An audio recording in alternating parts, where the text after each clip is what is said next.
Hello everybody, once again Professor Khan with you and welcome you all to this world of GDPI.in. As you all know, GDPI.in, it enlightens lives through short scale. And welcome to the last lesson in PI section. Today we are going to learn the last lesson of PI and lesson 10. This is a wrap up session. I believe I will just take a quick round in this 10 lesson. I will refresh your mind from the starting lesson 1 to lesson 9. Hope you are enjoying this video session. First of all, I made you very clear what is interview, why interview takes place, what is the process of interview, how many types of PI is there, what is the person assessing from you, what are the things you should take care before going for an interview. And always remember, if you are looking for a stress-free interview, remember that jigsaw puzzle stress-free interview technique.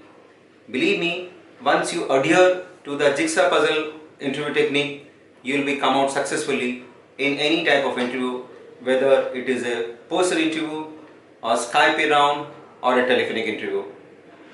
I made you very clear. Still, I like to repeat that jigsaw puzzle stress-free interview, because it has really helped me in my life and it has really helped thousands of students during my studies, during my interaction, during my presentation at different places, and they have thoroughly enjoyed. They have understood this technique in a user-friendly manner and it has really helped them to overcome that interview process.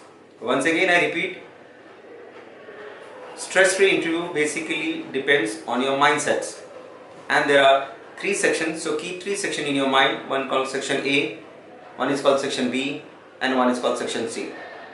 Supposing 33 questions is going to come from section A, may or may not be. Section B, 33 questions are going to come, may or may not be. And section C, 33 questions are going to come, may or may not be.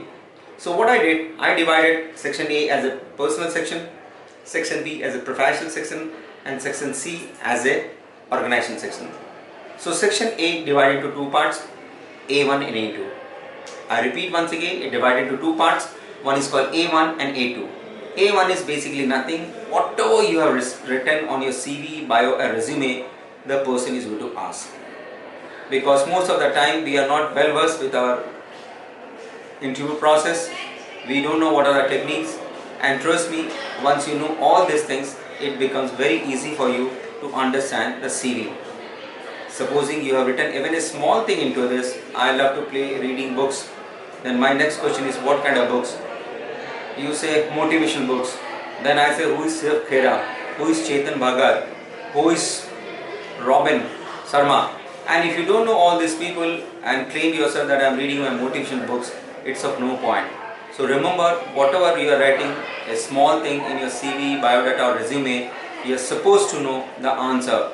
See to that, even if you are supposed to know the name of your, meaning of your name, Suppose there is a girl called Anchal Priyadarshini. What is the meaning of Anchal Priyadarshini? So she is not in a position to express the name, meaning of the name also. So this is very, very important. And coming to A2, A2 is basically nothing, out of box.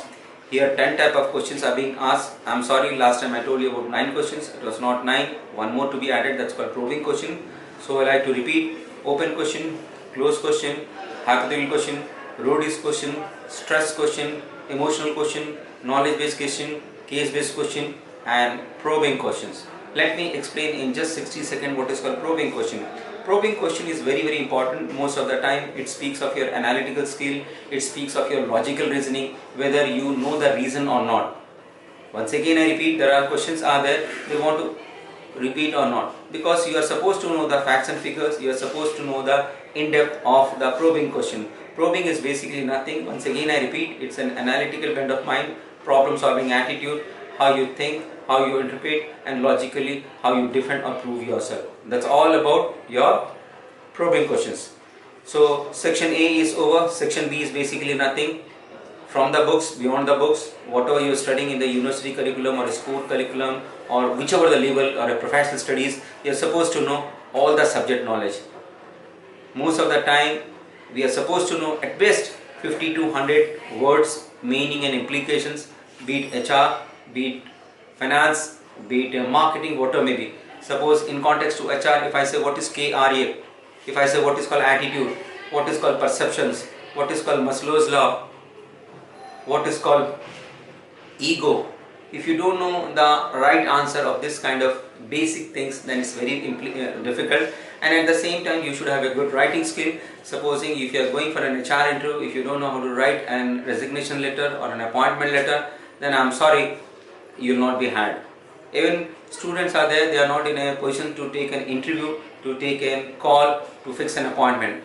These are the basic fundamental things. When you are studying at this time, you should take care of practical implication of all the subjects, which is very important. So this is about section B. Beyond books money, you have to keep update yourself related to whether it's IT, whether it's a marketing, whether it's a finance, whether it's an HR, whether it could be anything. So if I talk about finance, you may be well versed with lot of jargons, with accounting, with debit, credit, voucher. But if I start asking what's called cryptocurrency, if you're not in a position to answer me what's called cryptocurrency, then I'm very sorry. For your kind information, cryptocurrency is going to change the financial landscape of the entire world. If you are in a marketing, if you don't know what is called, you may be knowing what's called product and brand. If you don't know what's called affiliate marketing, if you don't know what's called referral sale, if you don't know what's called content management, then I'm sorry, you're not keeping yourself updated. Again, if I say if you are in a marketing, if I say how many products have been marketed by FMCG company like Patanjali, and if you don't know the answer, what is the sale of Patanjali, what is the quarterly sale, half yearly sale, annual sale, growth or degrowth, what is the FMCG industry growing, what is the retail industry is growing, what is the IT industry growing, how many employees they create, who is the board of director, who is the CEO. These are the things you will never find in your books. You have to keep update with your business world, business standard, economic times, Hindus, a lot of good papers like Times of India. You keep on reading, watching newspaper, NDTV, CNN, which will definitely help you to add values.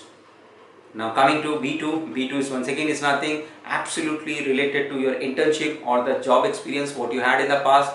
Based on that internship, they are definitely going to ask the 45 days or 60 days you have spent, what you have learned, what is your view, what's your analysis in context to the topic which you have chosen. Supposing an HR topic you have chosen called training and development at different company, then analyze what's called TNA, training need analysis, what is called pre-analysis, what is called post-analysis. If you don't know about this, then I am very sorry. If I say who are the faculty, what is the budget been allocated for that particular company, how many external faculties are coming. So these are the things you are supposed to know so far the training and development has been concerned. Coming to the marketing, if you have done any marketing, suppose for example you have worked in a shopper stop about a consumer perception about a particular mall. What do you mean by perception?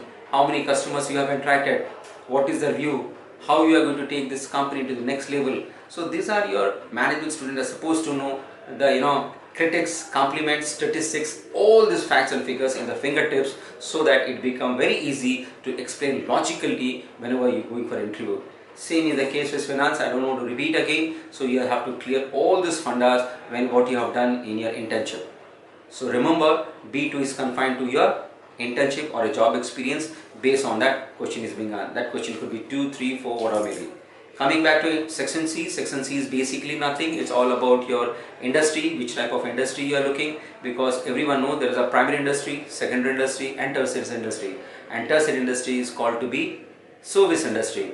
And trust me, the way service industry is growing across this world is a phenomenal growth. It has almost touched more than 71% of the contributions toward the GDP, especially in the developed country like France, Germany, America, like many other countries. But you are talking about a secondary, it's basically related to your production and manufacturing, and lastly service industry. And the employability is very high in the service industry. Everything is there in the highest industry, whether in the e-commerce, whether it's a logistic, whether it's a travel, tourism, hotel, whether it's a restaurant, education, health, KPO, BPO, insurance, entertainment, everything comes under your service industry. So in majority of the cases, the job which you find in the job industry is called from service industry. And coming back to the company, that's called C2. Whichever company is coming to your campus or off campus or pool campus, depend upon your capacity, depends on the things what you have, the institute have. So you have to move around for on, off or pool. It's none of your business, but you have to prepare for any type of eventuality. So you are supposed to know everything about the company, about the customers, about the competitors, about the market shares, about the new product portfolio, all the verticals, turnover, quarterly business, annually business, merger, acquisitions, everything you should have in your fingertips so that it becomes very easy when you talk about the company. And coming back to C3, you have to be very thorough about that all these things related to the job functions. Whether the designations doesn't matter, but what you do and how perfectly you do, it matters. And most of the time, I tell you, students are not getting job satisfactions. Because you have to understand that this is a company world. I have to literally start from my scratch. Then one day will come, you in the pinnacle of the success. It depends on you, how you gear up and how you understand. काम छोटा बड़ा नहीं होता, सोच हमारी छोटी बड़ी होती है, तो हमें पता नहीं चलता कि हमको क्या करना चाहिए, क्या नहीं करना चाहिए. So I sincerely request to all of you, don't get bogged down, don't get bad that you are working in a field or calling a telephonic call. No, this is the only ground reality. When you start working on it, slowly you will progress, you will build a team, you can in a ladder of professionalism, you can be an area manager, regional manager, frontline manager, second line manager, third line manager or national level manager. It depends upon your credential, on your potential, on your holistic development which you gain from the day one. So this is all about your interview, and I hope you must have enjoyed my video thoroughly with this PI section. So I have completing with this 10 lesson, and I'll show you some of the recorded of PI as well as GD in context to whether it's a stress or a behavioral interview or any topic, so that you will understand very well and try to follow the things very seriously, start working on it very seriously, and the only thing will take you to the next level, especially in GD and PI, that's your communication. And believe me, if you are not developing your communications to the utmost, you will never be in a position to compete and fight. So I sincerely request all the viewers, especially for the students, try to develop your communications, because don't feel bad even if you are coming from a vernacular medium. Trust me, you start believing to yourself, you can do wonders, and for which very shortly I am coming with a sensational video how to improve your communication. And start believing this and start working on it very seriously, and you will find miraculous changes within yourself within no time. With this, I come to an end. Thank you very much for watching this video. At least GD 10 lessons, PI 10 lessons. Now we are ending up with 20 lessons. Once you complete, anytime you will getting a questions round, and on completion of this question round or examinations round, you will getting a online certification from afoundations.in. With this, I come to an end. Thank you very much for everybody watching this, and keep watching and keep connected. Take care. Good luck and God bless. Bye-bye.